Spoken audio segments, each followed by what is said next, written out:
ایران کے خوفناک اور تباہ کن میزائل حملے، بنکرز میں چھپے یہودی مرنے لگے اور مرنے کے بعد ان کی لاشوں سے بدبو اٹھنے لگی۔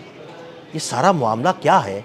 میرے ساتھ موجود ہے اظہر علی خان، ان سے بات کرتے ہیں۔ اظہر بھائی، ایک سٹوری سامنے آئی ہے کہ جو بنکرز میں یہودی چھپے ہوئے تھے، ان کی مرنے کے بعد ان کی لاشوں سے اب بدبو اٹھنے لگی ہے اور ارد گرد موجود لوگ جو ہے نا بڑے سخت پریشان ہیں۔ یہ کیا سٹوری ہے، کیا معاملہ ہے؟ ہمارے ناظرین کو ذرا بتائیے گا۔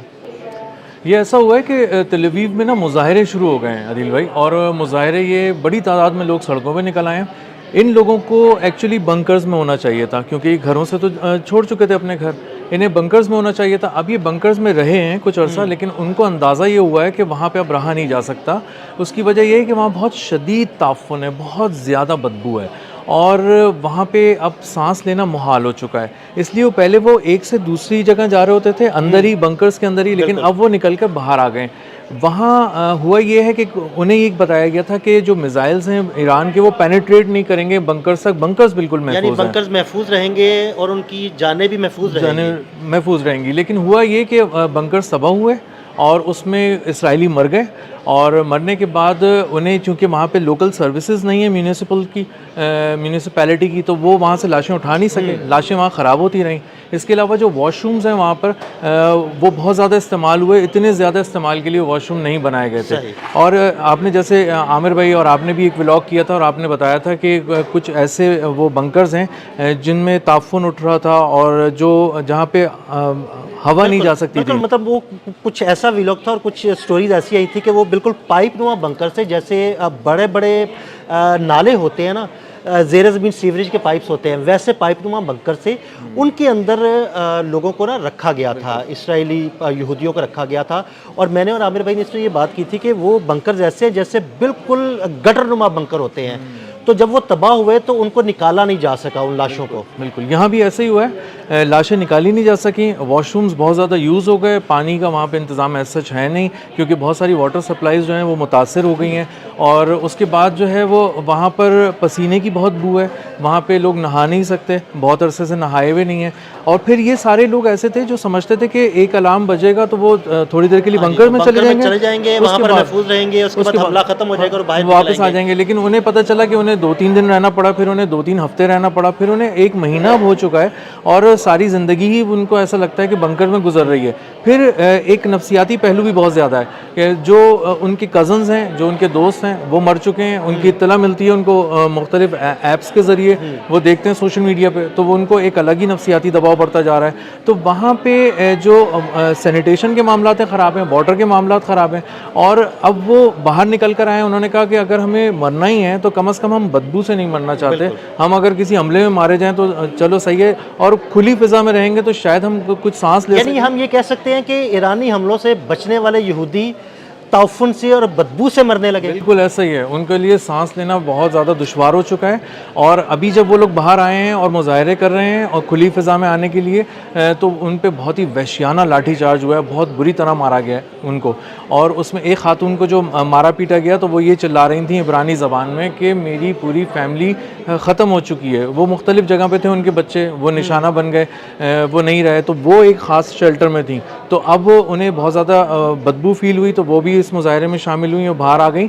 جو اندر کے مناظر ہیں وہ بھی یہی ہیں کہ لوگ اپنی ٹی شرٹس کو اور شرٹس کو اوپر کر کے ناک پہ یہاں رکھے ہوئے، اور کسی طرح پرفیوم وغیرہ لگا کے کوشش کر رہے ہیں کہ کسی طرح وہ۔ تو اظہر بھائی، یہ بنکر جو بڑے زبردست قسم کے انہوں نے بنائے تھے، بڑے دعوے کیے تھے کہ بڑے زبردست بنکرز ہیں، کیا ان میں وینٹیلیشن کا کوئی انتظام ہی نہیں تھا؟ عدیل بھائی، اگر اس کو آپ سمجھیں نا تو آپ اس کو دیکھیں گے غرور کے پہلو سے۔ جو غرور تھا نا وہ یہ تھا کہ ہمیں بنکرز کی ضرورت نہیں ہے، کیونکہ ہمارا جو ملٹی لیئر ڈیفنس سسٹم ہے وہ تو آ ہی نہیں سکتا اس کے قریب، کوئی پروجیکٹائل نہیں آ سکتا، کوئی آبجیکٹ نہیں آ سکتا، تو ہم پہ تو حملہ کوئی کر ہی نہیں سکتا۔ اگر بالفرض کسی نے کر بھی لیا تو 1-8 گھنٹے کے لیے ہمیں جانا پڑے گا، تو بہت ہی خوبصورت سے واش رومز ہیں، بہت خوبصورت سے یہ سارے بنکرز بنے ہوئے ہیں، اور پھر ہم باہر آ جائیں گے۔ لیکن جب انہیں وہاں گھنٹوں گزارنے پڑے تو انہیں اندازہ ہوا کہ یہاں وینٹیلیشن کا بھی کوئی نظام نہیں رکھا گیا۔ وہ گھنٹے دنوں میں تبدیل ہو گئے۔ بالکل ایسا ہی ہوا، دن، ہفتے، اور اب پورا مہینہ ہو گیا، تو انہیں اندازہ یہ ہوا کہ